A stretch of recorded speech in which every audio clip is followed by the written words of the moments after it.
Happy morning, காலை வணக்கம். இன்றைக்கான நியூஸ் பேப்பர்ஸில் கரண்ட் அஃபேர்ஸ் ஓரிட்டு நமக்கு என்ன நியூஸஸ்லாம் இருக்குது அப்படின்றத ஒன் பை ஒன்னாக கோத்ரூ பண்ணிடலாம். முழுமையாக பாருங்கள், ஸ்கிப் பண்ணாமல் கேளுங்க. ஸோ நம்ம கேட்குற ஒவ்வொரு விஷயம் எங்கேயோ ஏதோ ஒரு இடத்துல நமக்கு மார்க்காக மாறப்போகுது அப்படின்றத மட்டும் நான் மைண்டில் வச்சுக்கோங்க. நீங்கள் கரண்ட் அஃபேர்ஸ் பேப்பராக இருக்கட்டும், இல்லை யூனிட் 9 இருக்கட்டும், ஆர் நீங்கள் மெயின்ஸ் பேப்பர் எழுத போகிறதா இருக்கட்டும், உங்களுக்கு கரண்ட் அஃபேர்ஸ் இல்லாமல் நீங்கள் அதில் எதுவுமே எழுத முடியாது. நல்லா கோத்ரூ பண்ணிக்கோங்க. ஒவ்வொரு கொஷினும் ஒவ்வொரு மார்க்காக மாறும் உங்களுக்கு. ஸோ வாங்க முதல் கரண்ட் அஃபேர்ஸை பார்த்தலாம். முதல் கரண்ட் அஃபேர்ஸோட ஹெட்லைன்ஸ் பார்த்தீங்கன்னா, செஸ் தரவரிசை புள்ளி சாதனை படைத்த அர்ஜுன் எரிகைசி.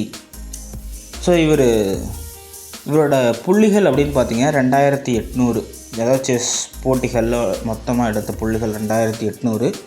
ஸோ இதை சர்வதேச செஸ் சம்மேளனமான பிடி அமைப்பு வெளியிட்டிருக்காங்க இந்த தரவரிசையை.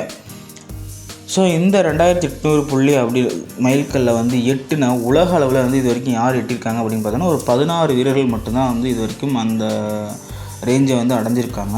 ஸோ இந்திய அளவில் பார்த்திங்கன்னா இவர் ரெண்டாவது. ஃபஸ்ட்டு வேறு இந்த மைல்கல்லை எட்டியிருக்காங்கன்னு பார்த்திங்கன்னா விஸ்வநாதன் ஆனந்த் அவர்கள் தான். அவருக்கு அடுத்தபடியாக நம்ம அர்ஜுன் அவர்கள் தான் இந்த புள்ளிகளை கடந்திருக்காரு. ஸோ உலக அளவில் அப்படின்னு பார்த்திங்க அப்படின்னா இவர் 4வது இடத்துல இருக்கார். ஸோ இதுலேயே கிட்டத்தட்ட 3 கொஷின் உங்களுக்கு விளைஞ்சிருக்கு.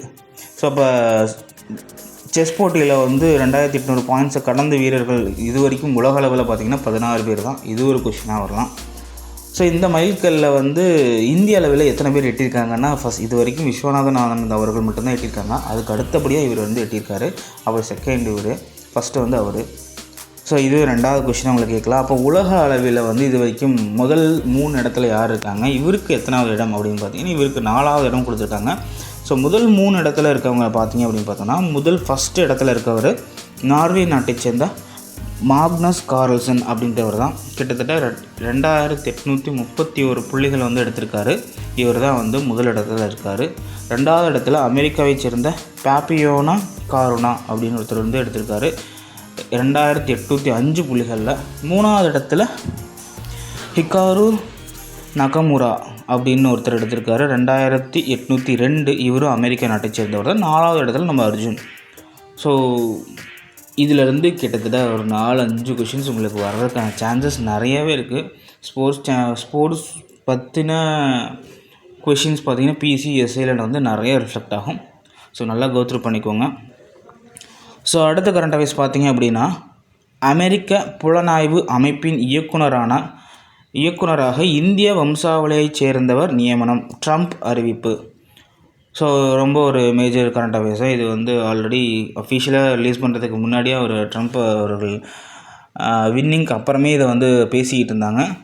ஸோ அமெரிக்க புலனாய்வு அமைப்பான FBI, இங்கே இந்தியாவில் எப்படி சிபிஐ அப்படின்னு சொல்கிறோம் இல்லைங்களா, அதே மாதிரி அமெரிக்காவில் FBI அப்படின்னு இருக்குது, ஃபெடரல் பியூரோ ஆஃப் இன்வெஸ்டிகேஷன்.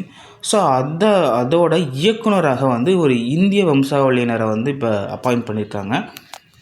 அவரோட பேர் காஷப் பட்டேல் அவர்கள். ஸோ இந்த மாதிரி கரண்ட் அஃபேர்ஸ்லாம் உங்களுக்கு ரிஃப்ளெக்ட் ஆகிறதுக்கு நிறைய சான்சஸ் இருக்குது. ஸோ அடுத்த கரண்ட் அஃபேர்ஸ் பார்த்திங்க அப்படின்னா இதுவும் ஒரு ஸ்போர்ட்ஸ் நியூஸ் தான். உலக டெஸ்ட் சாம்பியன்ஷிப் தரவரிசை 3வது இடத்துக்கு சரிந்த ஆஸ்திரேலியா. இதான் ஹெட்லைன்ஸு. ஸோ அப்போ ஃபஸ்ட்டு 3 இடங்களில் யார் யார் இருக்காங்க அப்படின்னு பார்த்தா, ஃபஸ்ட்டு இடத்துல இந்தியா தான் இருக்குது, 61.11 எடுத்திருக்காங்க. ஸோ செகண்ட் தென்னாப்பிரிக்கா 59.26. Third Australia 57.69. ஸோ அடுத்த கரண்ட் அஃபேர்ஸ் பார்த்திங்கன்னா ரொம்ப இம்பார்ட்டண்டான ஒரு கரண்ட் அஃபேர்ஸ் தான். தி சபர்மதி ரிப்போர்ட் படம் அமைச்சர்களுடன் பிரதமர் மோடி பார்த்துருக்காங்க அப்படின்ட்டு ஒரு ஹெட்லைன்ஸ் கொடுத்துருக்காங்க. ஸோ குஜராத்தில் 2002 நடந்த ஒரு ரயில் எரிப்பு சம்பவத்தை மையமாக வச்சு இந்த படம் பண்ணியிருக்காங்க. ஸோ இந்த படத்தோட இந்த சம்பவம் 2002 நடந்துச்சு. இதை மையமாக வச்சு இந்த ஒரு படம் பண்ணியிருக்காங்க. ஸோ இதோட டீசரை ஆல்ரெடி பிரதமர் அவர்கள் அவரோட ட்விட்டர்லேயே போட்டிருந்தார். இப்போ இந்த படத்தை பார்லிமெண்ட் வளாகத்தில் அமைச்சருடன் சேர்ந்து பார்த்துருக்காங்க. ஸோ நல்லா கொடுத்துருக்காங்க அப்படின்ற அளவுக்கு பார்த்துட்டு சொல்லியிருக்காங்க. தி சபர்மதி ரிப்போர்ட். ஸோ கொஷின்ஸ் ரீசெண்டாக பார்லிமெண்ட் வளாகத்தில் எந்த மூவி திரைப்படம் வெளியில் அதாவது பார்க்கப்பட்டுச்சு அப்படின்னு கூட உங்களுக்கு கேட்கலாம். ஸோ அடுத்த கரண்ட் அஃபேர்ஸ் பார்த்திங்க அப்படின்னா, அடுத்த ஆண்டு அசாமில் முதலீட்டாளர் உச்சி மாநாடு PM பங்கேற்பு. ஸோ பிரதமர் அவர்கள் அசாம் கவுஹாத்தி நகரில் அசாம் முதலீட்டாளர் மாநாடு உச்சி மாநாடு பிப்ரவரி 24, 25 நடக்க இருக்குது 2025. ஸோ இந்த மாநாட்டில் நான் இப்போ பங்கேற்க போகிறேன் அப்படின்றத அறிவிச்சிருக்காங்க. ஸோ உங்களுக்கு கொஷின்ஸ் எப்படி கேட்கலாம் அப்படின்னா, அசாம் முதலீட்டாளர் உச்சி மாநாடு எப்போ நடந்துச்சுன்னு கேட்கலாம். 5, 24, 25. ஏன்னா June 5 தான் உங்களுக்கு ப்ரிலிம்ஸ் வரும் Group 1, அப்புறம் ஜூலையில் தான் வந்து Group 4 வரும். ஸோ இந்த கரண்ட் அஃபேர்ஸில் உங்களுக்கு ரிஃப்ளெக்ட் ஆகிறதுக்கு நிறையா சான்சஸ் இருக்குது.